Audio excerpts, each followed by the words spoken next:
Hello दोस्तों, नमस्ते, प्रणाम, सत श्री अकाल। दोस्तों आप लोग कैसे हैं। मुझे उम्मीद है कि आप लोग बहुत अच्छे होंगे और आपकी स्टडी भी बहुत अच्छी चल रही होगी। तो जैसा कि आपके सामने यही प्रश्न है दोस्तों, ये है एमए फर्स्ट सेमेस्टर ज्योग्राफी यानी भूगोल का प्रथम प्रश्न पत्र का प्रश्न और उससे संबंधित व्याख्या। मुझे उम्मीद है कि आने वाले आगामी परीक्षा में इस प्रश्न और उत्तर से बहुत ज़्यादा आपको मदद मिलेगी। दोस्तों, अगर आप नए व्यूअर्स हैं तो आप हमारे चैनल को सब्सक्राइब कर लीजिएगा और आपसे जो भी कनेक्टेड हैं, जैसे आपके दोस्त, फ्रेंड्स, कलीग्स या जो भी कनेक्टेड हैं, उनके यहाँ आप हमारा वीडियो शेयर कीजिए और उन्हें हमारा चैनल सब्सक्राइब करने के लिए बोलिए, ताकि इस प्रश्न से उन्हें भी बहुत ज़्यादा मदद मिले। तो चलिए दोस्तों, सीधे हम देख लेते हैं प्रश्न और उससे संबंधित व्याख्या। जैसा कि प्रश्न है आपके सामने दोस्तों, वो है कि भूकंप कैसे उत्पन्न होते हैं और भूसतह स्वरूपों पर उनके प्रभाव का वर्णन कीजिए।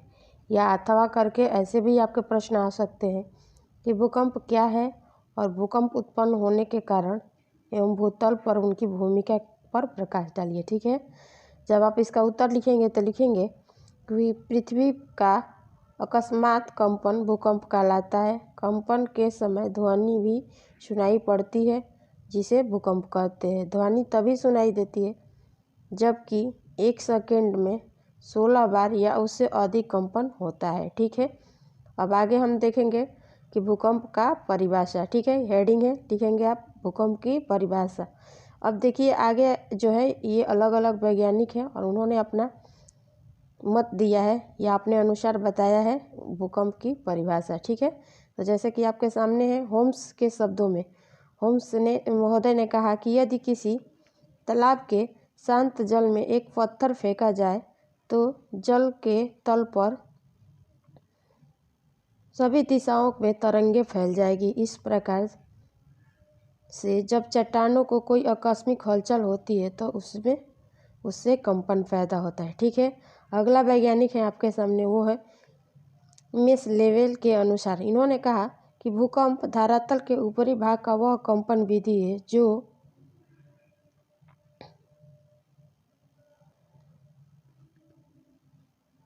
जो कि धरातल के ऊपरी अथवा निचली चट्टानों के लचीलेपन व गुरुत्वाकर्षण की समस्थिति में न्यून अवस्था में आरंभ होती है। ठीक है, आगे जो वैज्ञानिक है दोस्तों, वो है आपके सामने, वो है सेलिसबरी महोदय। इन्होंने कहा कि भूकंप का परिभाषा इस प्रकार दिया कि भूकंप वे धरातलीय कंपन हैं जो मनुष्य से संबंधित क्रियाओं के परिणाम स्वरूप होते हैं। ठीक है, अब उपयुक्त परिभाषाओं से स्पष्ट होता है कि भूकंप धरातल के वे कंपन हैं जो बाहरी अथवा आंतरिक कारणों से पृथ्वी के धरातल से उत्पन्न होते हैं। ठीक है, आगे लिखेंगे हम, अब भूकंप के हम लोग कारण लिखेंगे। ठीक है, दूसरा हेडिंग रहेगा आपका भूकंप के कारण। ठीक है, और लिखेंगे आप इसमें कि भूकंप की उत्पत्ति के प्रधान कारण निम्न है। ठीक है, सबसे पहला लिखेंगे, वो लिखेंगे ज्वालामुखी क्रिया। चलिए इसके बारे में लिखते हैं। लिखेंगे कि ज्वालामुखी विस्फोट से पृथ्वी पर भीषण उथल पुथल होती है।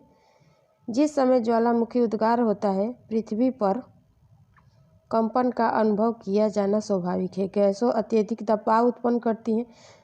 यह दबाव चट्टानों को तोड़ देती है और द्रवित लावा को बाहर निकाल फेंकता है तथा कभी कभी ज्वालामुखी ही विस्फोट द्वारा हवा में उड़ जाती है। ज्वालामुखी के सक्रिय होने से सैकड़ों किलोमीटर दूर तक भूकंपन होता है। ठीक है, आगे दूसरा आप लिखेंगे भूभृंशमूलक कारण। ठीक है, अब आप इसमें लिखेंगे भूपटल पर भूभ्रंश अथवा दरार का पड़ना तनाव के कारण होता है। भूभ्रंश के फलस्वरूप भूमि कुछ भाग ऊपर को तथा कुछ भाग नीचे बैठ जाते हैं। इस परिवर्तन के होते समय पृथ्वी में कंपन उत्पन्न होता है। ठीक है, तीसरा लिखेंगे आप प्रत्यास्था पुनः संचलन सिद्धांत। ठीक है, आगे लिखेंगे इसमें कि अमेरिकी भूतवेत्ता रीड के अनुसार भूमिगत चट्टानों लोचदार होती है अथवा रबर की तरह खिंचती है। चट्टानों में पूरी तौर से तनाव उत्पन्न होने में समय लगता है और एक स्थान पर यदि तनाव हो रहा है तो दूसरी स्थान पर संकुचन होगा। तनाव क्रमशः बढ़ता जाता है।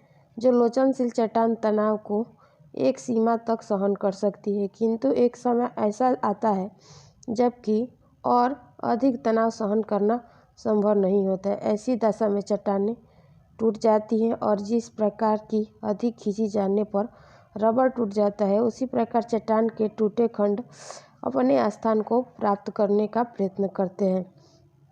भूमिगत चट्टानों का तनाव द्वारा अकस्मात टूटना और आपस होकर स्थान ग्रहण करना भूकंप उत्पन्न करता है। ठीक है, चौथा लिखेंगे आप कि भू संतुलन की स्थापना। ठीक है, विश्व में निम्न प्रदेशों एवं उच्च प्रदेशों के मध्य संतुलन मिलता है। महाद्वीपों में अपरदन द्वारा प्राप्त सामग्री सागरों की तली में जमा हो जाती है। क्रमशः सागरों की तली पर भार बढ़ जाते हैं और इस भार के परिणाम स्वरूप स्थल भागों को पुनः ऊंचा उठाने के लिए प्रेरणा मिलती है, परंतु इस कार्य इतना सरल नहीं है।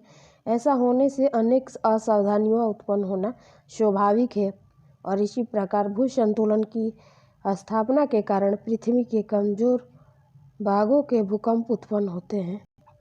और 5 नंबर लिखेंगे अन्य सामान्य कारण, और इसमें लिखेंगे आप कि सामान्य कारण से तात्पर्य उनसे है जिनका प्रभाव स्थानीय रूपों से देखा जाता है। पृथ्वी की किसी दरार में जल प्रवेश करने अथवा जल वाष्प बनाने से भूकंप के लिए उपयुक्त सामग्री मिल जाती है। जल वाष्प अपनी शक्ति द्वारा चट्टानों में अपना मार्ग ढूंढती है, उसमें हलचल उत्पन्न कर देता है, जिसका परिणाम भूकंप होता है। पहाड़ भागों में बड़े शिलाखंडों से टूटकर गिरने, चूने के प्रदेशों में गुफाओं का आकस्मिक ढह जाना, समुद्री तट पर सीधे खड़े भृगुओं को गिरने आदि भूकंप उत्पन्न होते हैं। समुद्र के किनारे, महाद्वीप या मगन तट के कुछ भागों का अनायास टूटना ही भूकंप उत्पन्न करता है। ठीक है, आगे आप इसमें लिखेंगे कि भूकंप का मानव जीवन पर प्रभाव। ठीक है, ये तीसरा हेडिंग है। ठीक है, और लिखेंगे इसमें हानियाँ क्या क्या होती है। ठीक है, जैसा कि पहला है बड़ी मात्रा में धन जन की हानि होती है। दूसरा, कभी कभी भूकंप से पृथ्वी से जहरीले गैसें, वाष्प और आग की लपटें निकलती है, पशुओं और मनुष्यों के लिए बड़ी घातक सिद्ध होती है। ठीक है, तीसरा लिखेंगे हानि, भूकंप के कारण धरातल पर कई विलक्षण परिवर्तन हो जाते हैं। स्थल पर जल प्रवाह उलटफेर हो जाता है, कहीं कहीं नदियाँ झीलें बन जाती है और नदियाँ का मार्ग बदल जाता है। ठीक है, भूस्खलन से नदियों के मार्ग अवरुद्ध हो जाते हैं, जिसमें भयंकर बाढ़ आती है। ठीक है, चौथा हानि लिखेंगे आप कि जब कभी समुद्र में भूकंप आता है तो समुद्र में विकराल लहरें उत्पन्न हो जाती, जिससे धन जन की पर्याप्त हानि होती है। ये थी हानियाँ। अब लिखेंगे लाभ। लाभ लिखेंगे कि इससे कुछ लाभ भी तो होते होंगे। लाभ में लिखेंगे कि भूकंप के कारण धरातल पर कई नवीन भू आकारों का निर्माण हो जाता है। भूपटल, द्वीप, पठार, झील भूकंप के कारण बन जाते हैं। और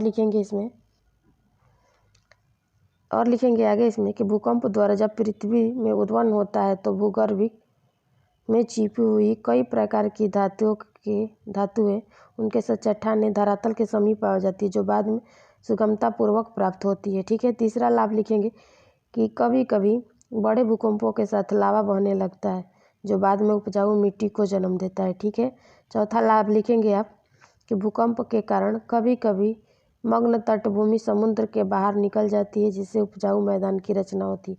और पांचवा लाभ लिखेंगे आप कि कभी कभी समुद्र तट के समीप भूमि नीचे धंस जाती है, जिससे वहाँ खाड़ियाँ बन जाती है और इन खाड़ियों पर उत्तम बंदरगाहों का विकास होता है। ठीक है, तो ये थे आज भूकंप से संबंधित प्रश्न। ये था दीर्घ उत्तरीय प्रश्न और उससे संबंधित उत्तर।